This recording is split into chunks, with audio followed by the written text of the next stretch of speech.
Good morning. Here we are back again in my living room, episode 71. For years, I've been espousing a third party. I no longer think that's necessary. We have one. It's Trump's GOP. It's been with us for a long time, and it's pernicious. It's a minority party. It has no place in our society since most of the people there are seditious and want to break from the United States of America, who have plans that don't benefit Americans, who would stymie the will of the people. 86% of us are in favor of the $1.9 trillion relief and stimulus bill, and they're just prolonging the agony on when that bill can be passed through the Senate, and pass it will, and go back to the House for its final revisions. No need to have gone through any of this trouble. Relief and stimulus is needed. We already know that the numbers don't reflect actual unemployment. Unemployment in this country is upwards of 10%. So all those who are worried about inflation, no need to worry. We got to worry about whether or not people are going to survive until everyone gets the vaccine, and survive with a quality of life that means no more deaths in this country. If it were up to the GOP in Mississippi and Texas, they're taking away the mask mandates. You wouldn't have that many people left. Unfortunately, COVID is genocide for the African American community and the Hispanic community, for folks who may be obese, for folks who may have other comorbidities. This is a disease not to be trifled with. I went out for the first time in 3 weeks after my second shot with 2 masks and glasses on and gloves. It was a pleasure to go out, but boy was I upset that I had to wear all that gear, and there were nobody was in a major mall in New York City. So, no, we can't listen to Trump's GOP. We now know for sure Trump was the one who was spreading the misinformation on the steal of the votes for the presidency. He and his family were the most active on social media, telling everyone that there was voter fraud when there wasn't any. So we're dealing with a third party right now. It's a party of cult, and it's a party of identity, and it's Trump's GOP. They don't speak for the rest of us Americans. They don't care about our health care. They don't care about whether or not we get stimulus or relief, or whether, as it's being proven, a basic living wage does indeed bring people out of poverty. They don't care. All they care about is the money that they're losing if they're no longer in power. And that's what it's all about, money and power. Don't ever forget it, because that's what's prompting these people to act against the will of the American people. That's why they want voter suppression. Because if people realized what their game really was, they'd never get a vote again. Never. And we don't need a party of identity. We need a party that cares about ordinary Americans, cares about 328 million of us. And by the numbers, it looks like this third party has maybe 15% of the folks in the country. The rest of us would like to vote for the majority. So as to keep it simple, I recommend going back to our roots. I wish I had read history earlier, because Thomas Jefferson and the founders, in their ultimate wisdom, they came up with a party. It was called the Democratic Republican Party. It stayed the Democratic Republican Party, a unity party, until 1828. At that point in time, Andrew Jackson broke off from the Democratic Party and formed his own party. We all know what Andrew Jackson stood for. He was still into slavery, though some say he didn't treat his own slaves badly, but he committed genocide on the Seminoles, and he certainly went after Texas in a big way. He told Sam Houston, either you negotiate or you steal it. And that was the Democratic Party then.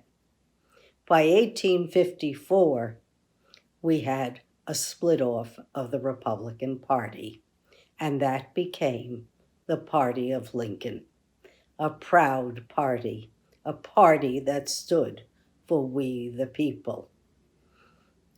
Looks like the tables have turned. The Republican Party that was Lincoln's party is now the Democratic Party, and the Republican Party that was part of the American Democratic Republican Party and now stands for themselves and their own power. And the eclipse of Trump and Trumpism in our country has been looked upon by the rest of the world as Hitler's rise to power in the 1930s. He too was not so popular. He too went to jail for 5 years, and then he rose. And he too advanced on the Reichstag. So, no, our third party, Trump's GOP, can't stand, and it cannot be allowed to prevail. They do nothing for Americans. They've caused many deaths unnecessarily, and by removing the mask mandates early, they will be causing further deaths. By standing in the way of progress and even just relief, they're hurting so many more people, hundreds of millions. And now we need them to pass voting rights.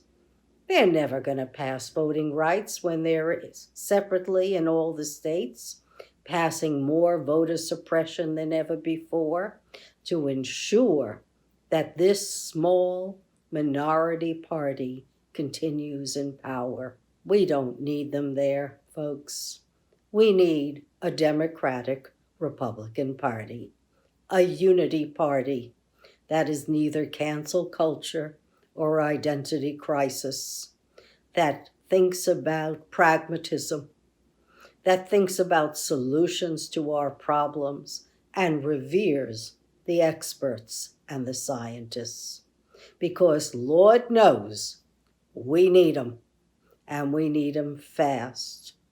If we're going to do massive infrastructure, we already know we need data collection.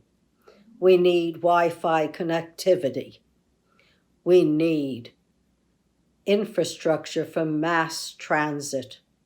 Sure, electric cars are good. That doesn't mean we don't need mass transit for so many. One of the blocks to people going to work is the fact that they have to commute. We need that commute to be very short and efficient so that people can go to work. Don't kid yourself. Remote access to jobs, that'll be a filler for a while. But if you're like me, and I don't even like shopping that much, though I do spend when I shop, I was so happy yesterday to go to the mall and actually go to a store and return 1 year's of recyclable cosmetics. Because you can see I'm always dressed and I'm always wearing makeup, and that's how I was brought up. So it was a thrill. There was nobody in the malls.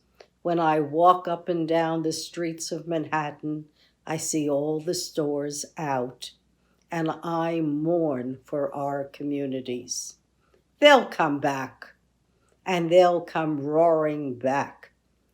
Once we're all vaccinated, and I hope that's fast, everyone is going to want to associate with people who they haven't seen in months.